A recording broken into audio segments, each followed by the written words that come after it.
নমস্কার, আমি সৌমিত্র রয়। আপনার সঙ্গে আলোচনা চলছিল প্রমুখ লাইন নিয়ে। যদি আমি হাতে দেখি, আমাদের হাতে 3টা প্রমুখ লাইন এখানে আছে: heart line, mind line, life line. এইটা বাদ দিয়ে আরেকটা লাইন হয় যেটা আমাদের লাইফে খুব ভাইটাল রোল প্লে করে। কেন? আজকাল হচ্ছে শুক্রপ্রধান যুগ। আজকাল সবাইকে দিনের শেষে পয়সা দেখতে পছন্দ করে। তাই যেন যাকে আমরা ওয়ার্ডটা ইউজ করি ভাগ্যরেখা, ভাগ্য খুব ম্যাটার করে। আপনি দেখবেন দুটো ক্যান্ডিডেট আছে, একজন কমও পড়াশোনা করে, সবসময় দেখবেন ভালো রেজাল্ট পাচ্ছে। আমরা ফট করে একটা টার্ম ইউজ করি, ওর ভাগ্য সবসময় ওর সঙ্গে দেয়, আমাদের ভাগ্যটা আমাদের সাথ দেয় না। ওই লাইনটা নিয়ে আজকে আমরা ডিসকাস করব। তো আপনি দেখতে থাকুন, আমি ড্র করে আপনাকে বলছি। এটা হচ্ছে শনি পর্বত।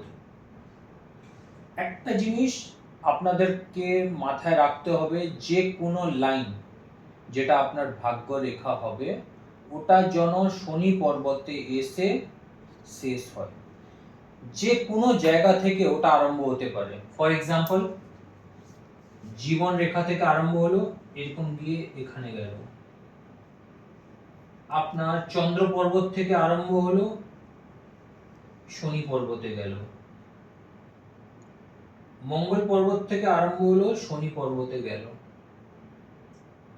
তৃতীয় মঙ্গল থেকে বেরোলো, শনি পর্বতে গেল। শুক্র থেকে বেরোলো, শনি পর্বতে গেল। মণিবন্ত এখান থেকে আপনার বেরোলো, সোজা গিয়ে শনি পর্বতে গেল। একটা জিনিস কম্পালসারি, যেটা ভাগ্যরেখা কে শনি পর্বতে গিয়ে শেষ হওয়া খুব দরকার। যদি না হয় তাহলে কি?